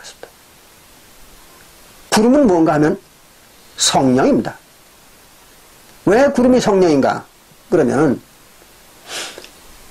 성소나 또는 호렙산이나 이런 데서 하나님이 성령으로 나타나실 때에는 반드시 구름이 가득하게 가려운다고 되어 있습니다. 그리고 하나님이 성령으로 이스라엘 민족을 이끌 때는 구름 기둥으로 인도하였다. 그렇죠. 하나님이 인도하는 거예요. 직접. 그런데 성령으로 인도하는 거죠. 근데 그 모양은 구름 모양이다 이거죠. 또 성소에 하나님이 무엇으로 계십니까? 성령으로 계시는 거죠. 하나님의 영으로. 그런데 성소에 뭐가 가득하다? 구름이 가득하다. 그렇습니다. 이건 뭐 성경 구절이 너무 많으니까 일일이 여러분들한테 성경 구절을 대드릴 필요도 없습니다. 그러니까 구름 속에 두었다. 그 말은 이제 성령 속에 하나님을 두었다는 거죠. 그러니까 바꿔 말하면 이런 말입니다. 무지개를 구름 속에 두었다. 그 말은 하나님이 성령으로 활동하시겠다. 그런 얘기예요. 그러니까 하나님이 나타날 때는 반드시 성령으로 나타나겠다. 그런 얘기입니다. 그걸 잘 이해하셔야 돼요. 그래서 두었나니 이것이 나의 세상과의 언약의 증거니라. 성령이 나타나면 하나님이 나타난 줄 알라는 거예요. 그게 증거라는 거죠.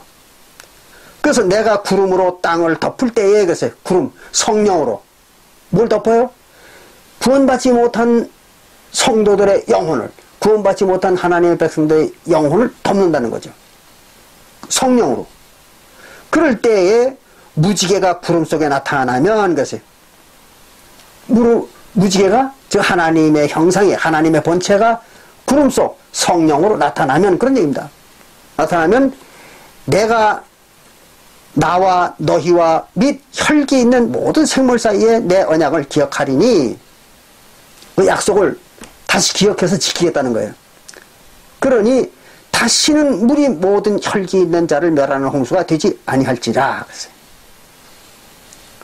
그러니까 성령이 나타나면은 다시는 군대로 멸하지 않고 뭘로 심판하는가 하면 불로 심판하겠다 그런 얘기입니다. 예레미야 5장 14절. 예레미야 5장 14절에 볼 것 같으면 하나님의 말씀으로 불이 되게 하고 이 백성으로 하여금 나무가 되게 하여 그 불로 이 나무를 태우리라고 했잖아요. 그러니까 하나님이 노아의 홍수 이후에는 절대로 군대로다가 심판하지 않고 이제는 불로 심판한다는 거죠. 하나님의 말씀으로. 그럼 말씀으로 심판하는 건 뭐 영혼이죠. 근데 물로 심판하면 어떻게 됩니까? 육신이잖아요. 그게 다른 겁니다. 육신까지 쓸어버리는 거죠. 그러니까 물의 심판은 육신을 쓸어버리는 것이고 불의 심판은 영혼을 죽이는 것입니다. 그걸 잘 이해하셔야 됩니다. 그래서 홍수가 되지 아니할지라 무지개가 구름 사이에 있으리니 내가 보고 나 하나님과 땅에 무릇 혈기 있는 모든 생물 사이에 된 영원한 언약을 기억하리라. 그걸 다시 상기해서 꼭 지키겠다. 그런 얘기입니다. 하나님이 노아에게 또 이르시되 내가 나와 땅에 있는 모든 생물 사이에 세운 언약의 증거는 이것이라 하셨더라. 성령으로 나타나실 때 성령이 나타나면은 절대로 군대로는 멸하지 않겠다. 그래서 사도시대에도 성령이 나타났잖아요. 구름이 나타난 겁니다. 그래서 마태복음 24장 30절에도 구름으로 오시리라 그랬잖아요. 인자가 구름을 타고 오시리라. 뭐 하려고? 심판하러. 그게 사도행전 1장부터 나오는 얘기입니다. 구름으로 오시는 거예요. 성령으로. 그러니까 사도시대에는 군대로 멸하지는 않았죠. 구원받지 못한 영혼들을 갖다가 물로 멸하지는 않았던 거예요. 그럼 뭘로? 바로 불로 하나님의 말씀으로 심판을 했던 거죠. 사도시대에. 그렇기 때문에 유대인들을 다 죽이진 않았던 겁니다. 로마 군인들을 시켜가지고. 그래서 로마 군인들을 동원해가지고 하나님께서 유대의 나라라는 그 나라의 정체성을 없애버린 거죠. 그런 것이 유대 민족을 말살시킨 건 아닙니다. 그걸 잘 아셔야 돼요. 물론 그 전쟁으로 해서 많은 희생도 있었지만 유대 민족 자체를 없애버린 건 아닙니다. 그 유대 나라를 없애버린 거죠. 그걸 잘 아셔야 돼요. 유대 민족을 없애버린 게 아니라 유대 나라를 없애버린 겁니다. 그리고 언약을 폐해버린 거죠. 잘 이해하시기 바랍니다. 그리고 이제 18절에 보면, 창세기 9장 18절에 보면 방주에서 나온 노아의 아들들은 셈과 함과 야벳이며, 그랬어요. 조금 전에 말씀드렸죠? 셈과 함과 야벳. 그게 이제 하나님의 백성이라는 거예요. 아브라함의 자손들과, 그 다음에 애굽 땅에서 가나안 땅으로 나온 이스라엘 민족과, 그리고 사도시대에 나타난 새언약 백성들과, 이 셋을 갖다가 셈과 함과 야벳이라고 그런 거죠. 그들만이 하나님의 아들들이다, 그랬던 겁니다. 그래서 노아가 하나님인 겁니다. 그런데 그 뒤에 아주 재미난 얘기가 나옵니다. 여기 보면 19절에 이랬어요. 노아의 세 아들로, 아니요. 18절 뒤에 보면 셈과 함과 야벳이요 함은 가나안의 아비라 그랬어요. 왜 유독, 잘 들으십시오. 노아의 아들이 셈과 함과 야벳인데 왜 셈의 아들에 대한 얘기는 안 합니까? 또 야벳에 대한 아들의 얘기는 안 해요. 그리고 둘째 아들인 함의 아들을 얘기하는 겁니다. 함의 아들이 가나안이다 그랬어요. 그런데 가나안은 함의 넷째 아들입니다. 첫째 아들도 아니고 둘째, 셋째 아들도 아니에요. 가나안은 함의 넷째 아들입니다. 마지막 막내둥이에요. 그것이 보면은 창세기 10장 6절부터 나옵니다. 창세기 10장 6절에 볼 것 같으면은 함의 아들은 푸스와 미스라임과 붓과 가나안이다, 이렇게 나옵니다. 그럼 넷째 막내 아들이에요, 가나안은. 그런데 왜 창세기 9장 18절에서 유독 셈과 야벳에 대해서는 1절 말을 안 하고 함에 대해서만 그 아들이 가나안이다, 이렇게 얘기를 했어요. 왜 이랬을까요? 얘기를 하려면 셈의 아들을 얘기하든지 또 야벳의 아들도 얘기해야 될 거 아니에요. 근데 그거 안 했어요. 또 함의 아들 얘기를 하려면 맞자식인 구수를 말해야 될 거 아니에요. 그런데 구수에 대한 얘기는 안 하고 막내둥이 가나안에 대해서만 얘기를 했어요. 그러고는 함은 가나안의 아비라 이랬어요. 왜 이랬을까요? 이것은 하나님의 본래 계보가, 하나님의 백성들의 본래 계보가 함과 가나안으로 이어지기 때문입니다. 그래서 그게 본 계통이거든요.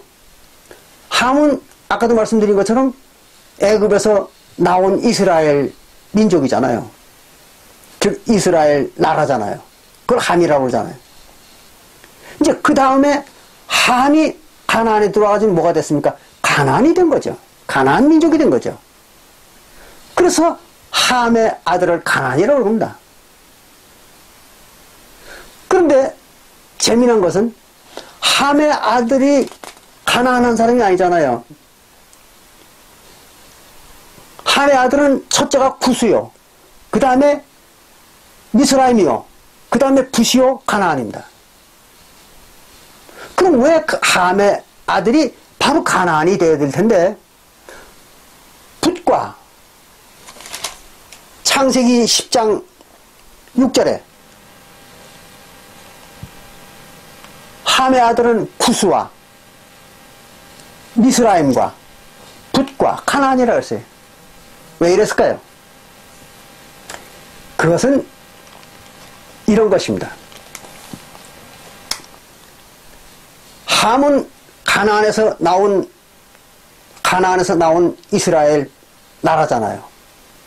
그럼 그 이스라엘 나라가 형성될 때에 가나안에서 나와가지고 어디를 지나왔는가 하면 제일 먼저 경유한 지방이 구스 지방입니다. 구스 지방. 그 구스에서 한동안 머물렀던 거예요. 가나안에서 나온 이스라엘 민족들이 광야를 지날 때에 구스 지방에서 한동안 지냈던 겁니다.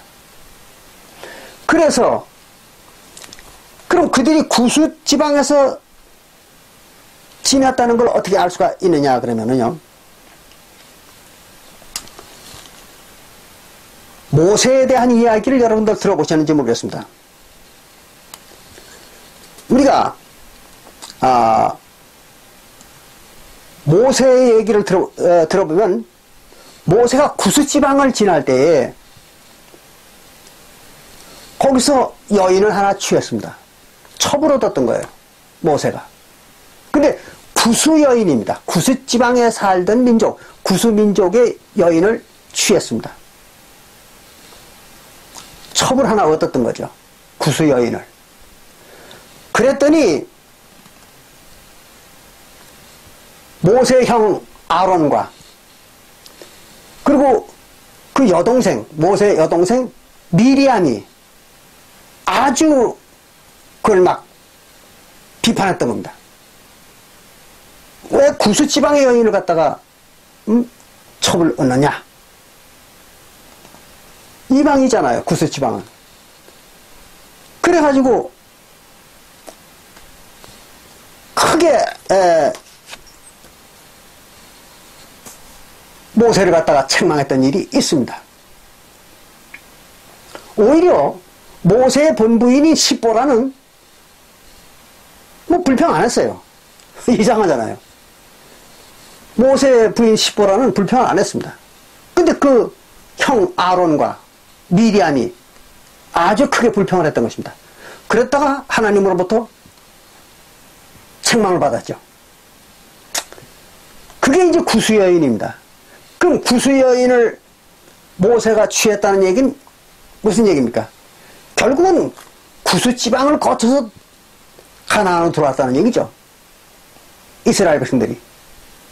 그래서 제일 먼저 경유를 했던 곳이 구스 지방입니다. 그래서 구스를 맏아들이라고, 이렇게 함의 맏아들이 구스라고 그렇게 기록을 한 거예요. 그런 것이 실제 구스라는 아들을 낳은 거 아닙니다, 함이. 물론 함 자신도 어떤 개인이 아니잖아요. 그리고 미스라임은 둘째 아들이라고 그랬는데, 미스라임은 어딜 말하는가 하면요, 오늘날의 블레셋 지방을 의미합니다. 블레셋 지방. 거기가 미스라임의 그 미스라임족의 땅입니다, 블레셋 지방이. 그래서 창세기 10장 14절에 보면, 창세기 10장 14절에 보면 블레셋이 가슬루힘에서 나왔더라 그랬어요. 가슬루힘은 바로 미스라임의 후손입니다. 그러니까 미스라임이 둘째다, 그 말은 두 번째 경유한 지방이 바로 미스라임 땅이었다, 그런 얘기입니다. 그리고 세 번째 애가 붓이라고 했습니다. 붓은 오늘날 블레셋 땅 동쪽입니다. 블레셋 땅 동쪽에 붓이라는 땅이 있었던 거예요. 거길 또 경유했던 겁니다. 왜 그런가 하면 요단강 동쪽으로 가기 위해서. 이제 그 다음에 붓을 지나서 비로소 가나안 땅에 들어왔던 거죠, 이스라엘 민족이. 그래서 첫째 아들을 구스라고 그러고, 둘째 아들을 미스라임이라고 그러고, 셋째 아들을 붓이라고 그러고, 넷째 아들을 가나안이라고 이렇게 얘기합니다. 그게 가나안에 들어오기까지의 경유했던 땅의 이름입니다. 그래서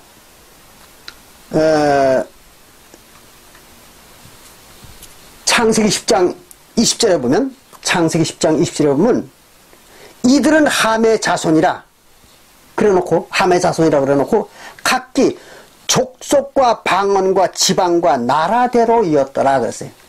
어느 개인이 아니라 지방과 족속과 방언과 나라를 지칭하는 명칭이었다 그런 얘기예요.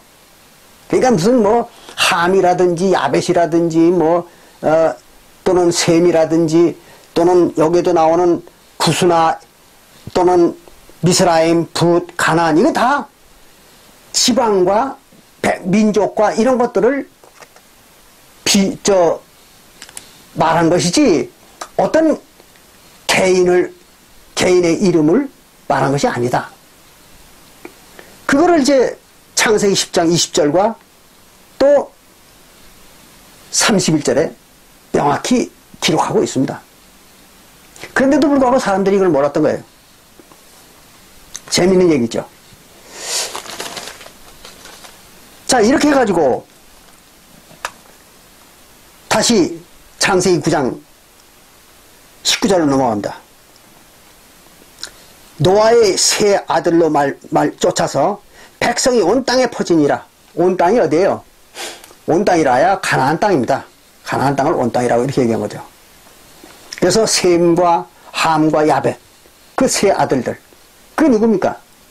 결국은 이스라엘 백성들과 에서의 자손들, 에돔 족속들이죠. 그게 이제 가나안 온 땅에 퍼졌더라. 그런 얘기입니다.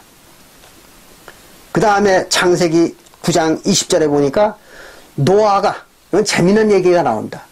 노아가 농업을 시작하여 포도나무를 심었더니 그랬습니다. 포도나무를 심었다. 포도나무가 뭘까요? 포도나무. 포도나무는 이사야서 5장 7절에 볼 것 같으면 포도나무는 이스라엘 백성이요. 그렇게 나오죠. 포도나무는 이스라엘 백성이다. 그게 이제 이사야서 5장 7절에 나옵니다. 그러니까 노아가 포도나무를 심었다. 그 말은 이스라엘 백성들을 만들었다. 그런 얘기입니다. 그럼 이스라엘 백성들을 만든 게 누굽니까? 하나님이잖아요. 이삭. 그래서 노아가 하나님인 겁니다. 명확하잖아요. 어떤 분들은 아마 노아를 하나님이라고 해석하니까 이상하다고 생각하는지는 몰라요. 그러나 노아가 바로 포도나무를 심고 기른 사람입니다. 그러니까 포도나무는 이스라엘 나라잖아요. 그런데 문제는 21절에 창세기 9장 21절에 포도주를 마시고 그랬어요. 노아가 포도주를 마셨어요. 그랬더니 취하여 그 장막 안에서 벌거벗은지라. 포도주를 먹고 취해가지고 벌거벗었다는 거예요. 노아가. 재미난 표현이죠. 그럼 노아가 포도주를 먹었다. 그럼 포도주는 뭘 말할까요? 포도주라는 것은 이스라엘 백성들의 율법을 말하는 것입니다. 계명. 그러니까 이스라엘 백성들의 계명, 율법을 갖다가 포도주라고 이렇게 얘기합니다.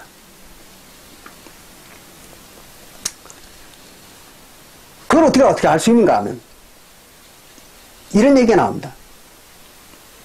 이스라엘 백성들이 율법, 계명이죠.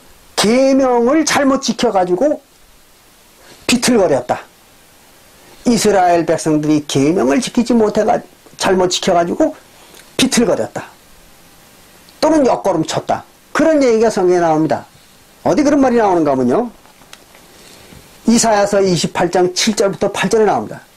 이사야서 28장 7절부터 8절에 볼 것 같으면 유다 사람도 포도주로 옆걸음 치며 유다 사람들이 포도주 때문에 옆걸음을 친다는 거예요. 그 말은 무슨 말이에요? 포도주를 먹고 비틀거리서 옆걸음을 친다는 거죠. 누가? 유다 사람들이. 그러니까 포도주 잘못 먹은 거죠. 포도주를 잘못 먹은 거예요. 취해버렸단 말이에요. 예. 또 옆걸음 치며 독주를 먹어가지고 비틀거리며 제사장과 선지자도 비틀거리며 제사장과 선지자가 비틀거렸다는 거예요. 그냥 술 먹고 비틀거리는 거라면 뭐 굳이 여기 뭐 제사장 선지자가 왜 나와요? 그래서 선지자도 비틀거리며 이상을 그릇 해석하며 이상이 뭡니까? 하나님이 주시는 계시죠. 그 계시를 바르게 해석을 해야 되는데 제사장과 선지자들이 그걸 바르게 해석 못했다는 거예요. 그래 그걸 비틀거린다고 이렇게 얘기합니다.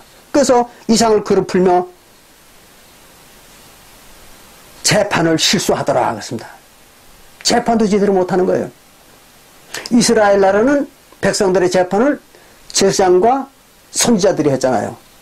그 재판을 제대로 못하는 거죠. 왜? 재판은 뭘 가지고 합니까? 하나님의 계명 율법을 가지고 하는 거죠. 그러니까 율법과 재판도 엉터리로 하는 거예요. 뭐 요즘 우리나라도 그런 꼬라지더라고요. 보니까 뭐 검판사라는 사람들이 법도 제대로 몰라가지고요. 되고 말고 뭐 이놈은 이렇게 판결하고 저놈은 저렇게 판결하고 이따위 짓들을 지금 하고 있는 거예요. 우리 한국이요.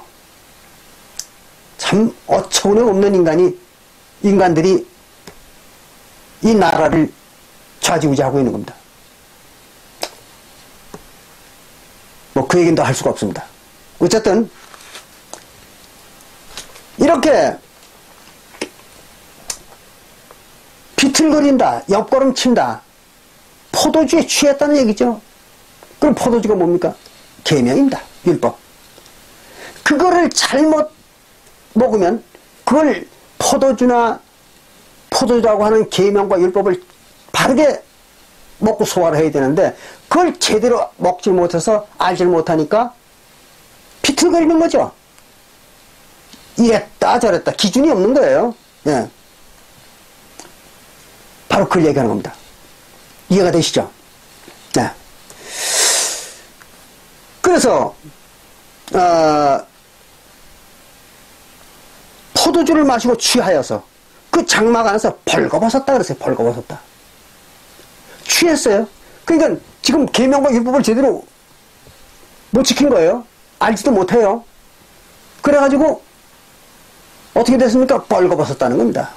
벌거벗었다는 얘기는 무슨 말이냐? 벌거벗으면 뭐가 나옵니까? 가장 인간에게서 부끄러운 치부가 나오는 거죠. 그 하체입니다. 그래서 성경에는 하체를 드러냈다. 가장 아주 부끄러운 일을 했을 때 하체를 드러냈다. 이렇게 표현합니다. 성경은. 어디 그런 말이 나오는가 하면요. 에스겔서 23장 18절에 보면 에스겔서 23장 18절에 보면 이런 말이 나옵니다. 그 음행이 부끄러운 일이잖아요. 그래서 그 음행을 드러내며 그 하체를 드러내므로 내 마음이 그 형 되는 자를 싫어한 것 같이 그를 싫어하였다 그랬습니다. 그 형이 그렇게 하더니 동생도 그렇게 하더라 이거예요. 하체를 드러내더라. 그럼 뭐 부끄러운 일을 했다는 거죠. 그러면 노아가 부끄러운 일을 했다는 얘기예요. 그럼 부끄러운 일이 뭡니까? 음행이죠. 그러니까 하나님을 제대로 섬기지 않았던 거예요. 하나님을 제대로 섬기지 않고 어떻게 이 하나님의 계명을 제대로 지키지 않고 이방의 영향을 받은 계명을 지켰던 겁니다. 누가 그랬어요? 이스라엘 제사장들과 선지자들이 그랬던 거죠. 구약시대에. 그게 하나님의 부끄러운 걸 드러낸 거예요. 근데 왜 그럼 노아가 그랬다고 그랬는가 그러면 노아도 같이 그랬던 거죠. 그런 그 율법, 계명을 제대로 못 지키는 제사장들과 선지자들이 바치는 제사를 그 성소에 들어앉아 있는 하나님이 받아먹어 버렸잖아요. 그러니까 노아가 하나님이잖아요. 노아가 노아라고 호칭하는 그 하나님이 부끄러운 짓을 한 거예요. 자기도 같이. 그 얘기입니다, 이게. 그래서 부끄러움을 드러냈더라 이거예요. 하나님이 구약 때 그런 일이 있었잖아요. 하나님이 이스라엘 제사장과 그 선지자들과 더불어서 율법을 막 범하고 이랬잖아요. 그리고 율법과 맞지도 않는 제사를 제사장들은 드리고 하나님은 그걸 받아먹고 바로 그랬던 겁니다. 그래서 벌거벗었다 그런 거예요. 벌거벗었다는 게 뭐예요? 하나님과 관계가 없어졌다 이거죠. 하나님과의 관계가 없어졌다. 그걸 벌거벗었다. 이렇게 얘기하는 거죠. 그러니까 우리가 갈라디아서 3장 27절에 보면 갈라디아서 3장 27절에 보면 그리스도로 옷 입었다 그런 말이 써 있잖아요. 갈라디아서 3장 27절에 그리스도로 옷 입었다 그런 말이 있잖아요. 그럼 그리스도로 옷 입었다는 게 뭡니까? 그리스도와 한 몸을 이루었다 그런 얘기잖아요. 그러면 벗었다. 그리스도를 벗었다. 옷을 벗었다 그러면 어떻게 된 겁니까? 하나님과 관계가 끊어졌다는 얘기죠. 그걸 벗었다 그렇게 얘기한 겁니다. 그러니까 노아가 벌거벗었다 그 말은 하나님과 관계가 없어졌다는 거죠. 그러니까 하나님으로서의 역할을 못했다는 거죠. 구약시대에. 그 얘기입니다. 그랬기 때문에 창세기 9장 22절에 가나안의 아비 함이 누구예요? 가나안의 아비 함은 애굽에서 가나안으로 들어온 이스라엘 나라잖아요. 그게 그 가나안에서 들어온 이스라엘 나라가 함이 그 아비의 하체를 보고 노아의 부끄러운 걸 봤다는 거죠. 구약시대에. 하나님이 그렇게 하는 걸 목격했다는 거죠. 자기들이. 그래가지고 나가서 두 형제에게 고함해. 두 형제가 누구예요? 셈과 야벳이죠.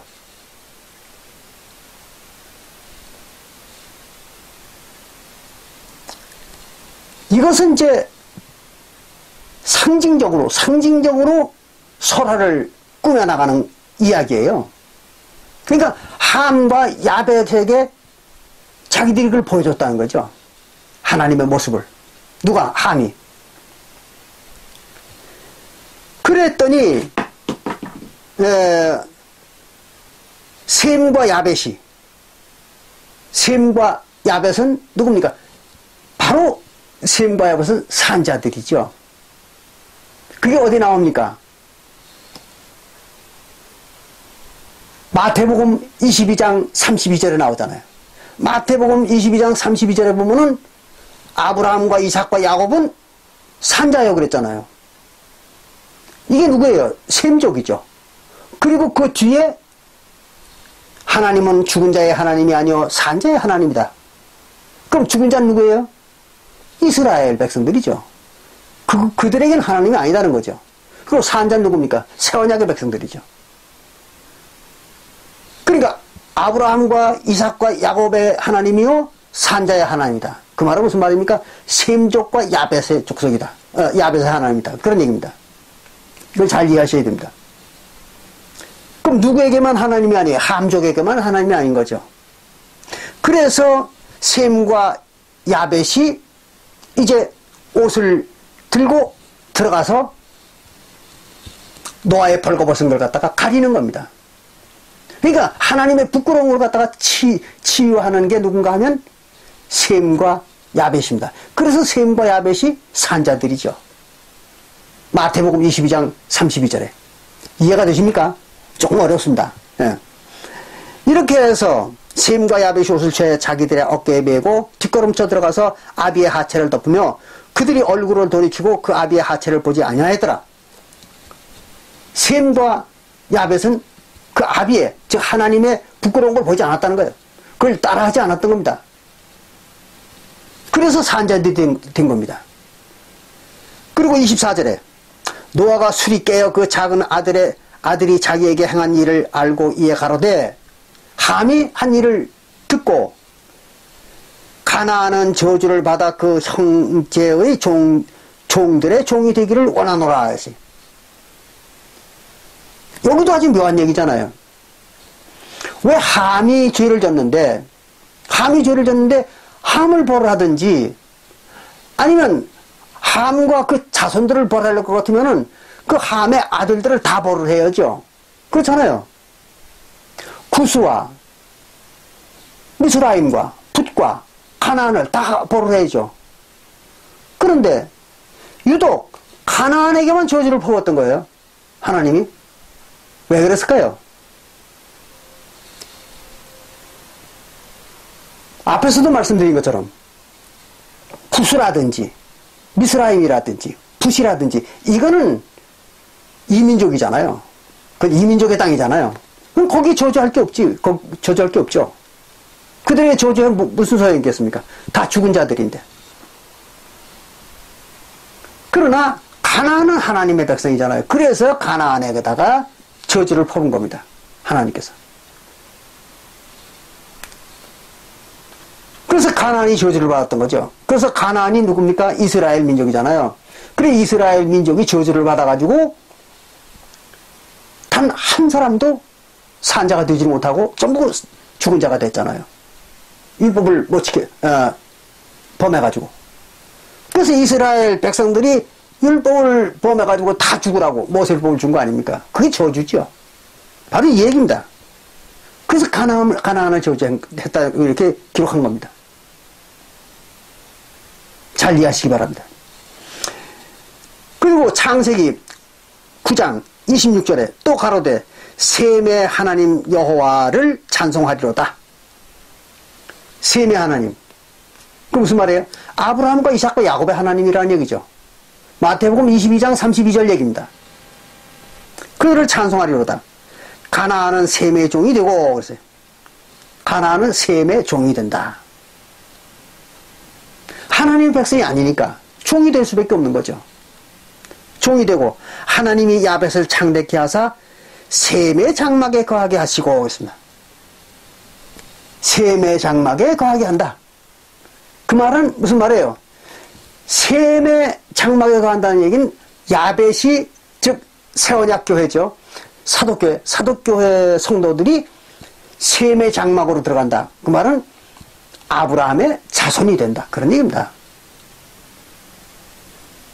그래서 우리가 여러분들이 잘 아시잖아요. 누가복음 16장 19절부터 31절까지 누가복음 16장 19절부터 31절까지 볼 것 같으면은 거기 거지 나사로에 대한 얘기가 나오잖아요. 부자와 거지 나사로에 대한 얘기가 나오잖아요. 근데 그 중에 거지 나사로는 어딜 들어갔습니까? 그는 아브라함의 품에 들어갔다 그랬잖아요. 그게 무슨 말이에요? 아브라함의 품에 들어갔다는 얘기는 아브라함의 자손이 됐다 그 말입니다. 그런데 부자는 아브라함의 품에 못 들어갔죠. 그건 뭐예요? 아브라함의 자손이 되지 못했다는 거죠. 그럼 아브라함의 자손이 못 되면 어떻게 되는 거예요? 그건 영생을 못 하는 거죠. 그게 누구예요? 이스라엘 민족들이죠. 그 부자가. 그리고 거지 나사로는 아브라함의 품에 들어갔으니까 누구예요? 야벳 족속이죠. 바로 새언약 성도들을 비유한 거예요. 여러분들이 그걸 잘 아셔야 돼요. 근데 이 누가복음 16장 19절부터 31절의 기록을 일반 교회에서들은 뭐 제멋대로 해석을 하는 거예요. 그건 뭐 또 다 밝히려면 시간이 걸리니까 나중에 그건 하기로 하고. 그래서 아브라함의 야벳 족속들은 아브라함의 장막에 들어가게 해주겠다 그 말은 아브라함의 자손이 되게 해주겠다 그 말입니다. 그래서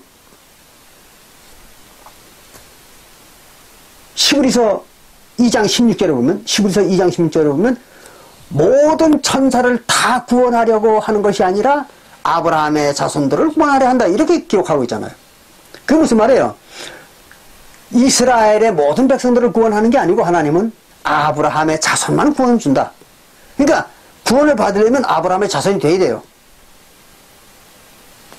그 얘기를 그렇게 한 겁니다. 그래서 여기서는 바로 야벳 자손들이 셈의 장막에 살게 된다. 그 말은 야벳이 창대교대해가지고 아브라함의 자손이 된다. 그런 얘기입니다. 여기 야벳은 누구예요? 사도교회죠. 예수님의 제자들. 그렇게 해가지고 장막에 하시고 가나안은 그의 종이 되게 하시기를 원하노라 그랬어요. 가나안은 그 종이 되게 한다.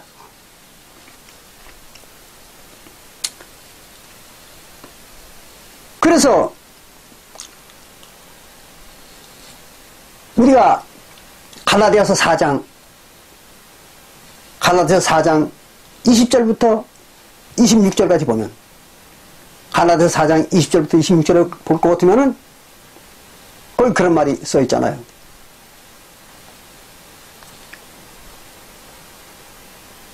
아브라함의 두 아들이 있고 두 부인이 있는데 사라와 그 아들들은 유업을 받고 주인 노릇을 하고 하갈과 그 아들들은 종이었다 그랬잖아요. 그래서 그들은 끝까지 종 노릇하고 만다. 그리고 그 종들은 지금에 있는 예루살렘과 같은 데니 그랬거든요. 그럼 지금에 있는 예루살렘이 어디입니까? 그걸 쓸 때, 그걸 기록할 때에, 사도 바울이 그거를 기록할 때에 지금에 있는 예루살렘, 그 말은 유대 나라에 있는 예루살렘이죠. 그리고 유대 민족은 그런 얘기입니다. 유대 민족은 종으로 타는 수밖에 없다. 그리고 아브라함의 자손들이라야, 아브라함과 사라의 자손들이라야 하나님의 백성 된다. 구원을 받는다. 그거를 그렇게 기록한 겁니다. 그게 이제 갈라디아서 4장 20절부터 26절에 기록된 그 얘기입니다. 근데 이것도 또 뭐 어떤 교회에서는 저 멋대로 해석을 해가지고 웬 늙은 여자가 뭐 사라라고. 그래서 사라가 지금 또 왔다는 거예요. 그래서 자기네 교회에 어떤 늙은 여자를 앉혀놓고 이게 사라라고. 하나님의 뭐 신부라나 그리스도 신부라나 이래가면서 되고 말고 갖다 찍어 붙이는 거예요.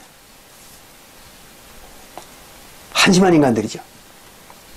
그래서 여기 보면은 가나안은 그의 종이 되게 하시기를 원하노라.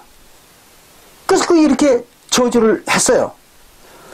그래가지고 이 저주를 한 그대로 일이 이루어졌던 거죠. 그것이 바로 하나님의 백성들의 이 천년 역사였던 것입니다. 아브라함 때부터 사도시대까지.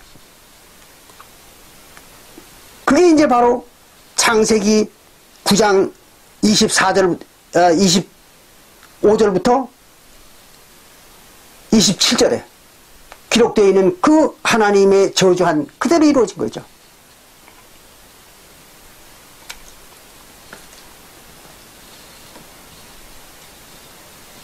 다소 난해하지만 몇 번 반복해서 들어보십시오. 그러면 이해가 되실 겁니다. 이제 이렇게 해가지고 이게 이제 하나님의 구속사업의 끝이죠. 그게. 그래서 28절에 창세기 9장 28절에 홍수 후에 노아가 350년을 지내었고 향년이 즉 나이가 950세에 죽었더라. 이건 지난번에 말씀을 드렸죠. 왜 노아가 950세에 죽었다고 했는가?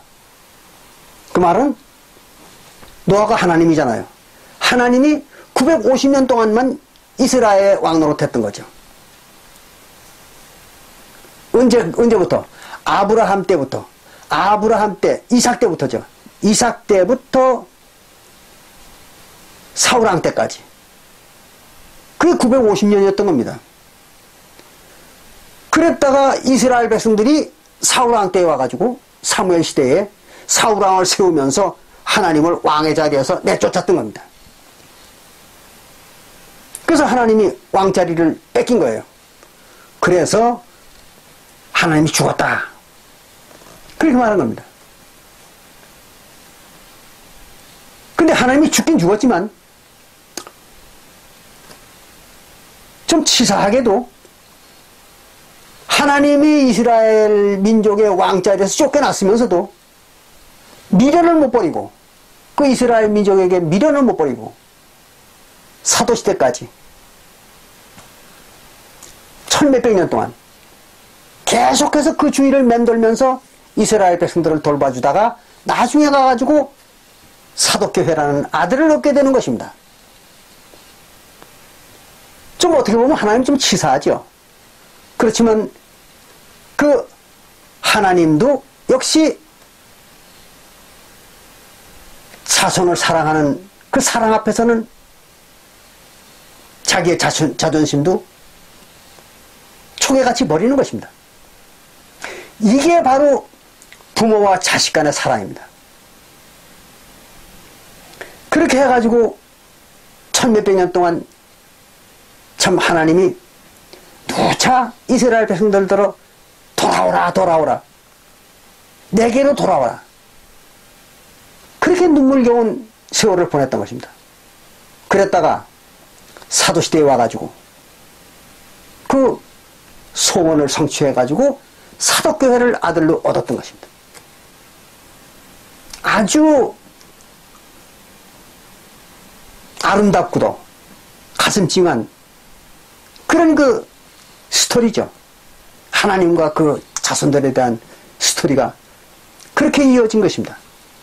이래가지고 사도시대에 서기 70년에 와가지고 모든 게 마감이 된 거죠.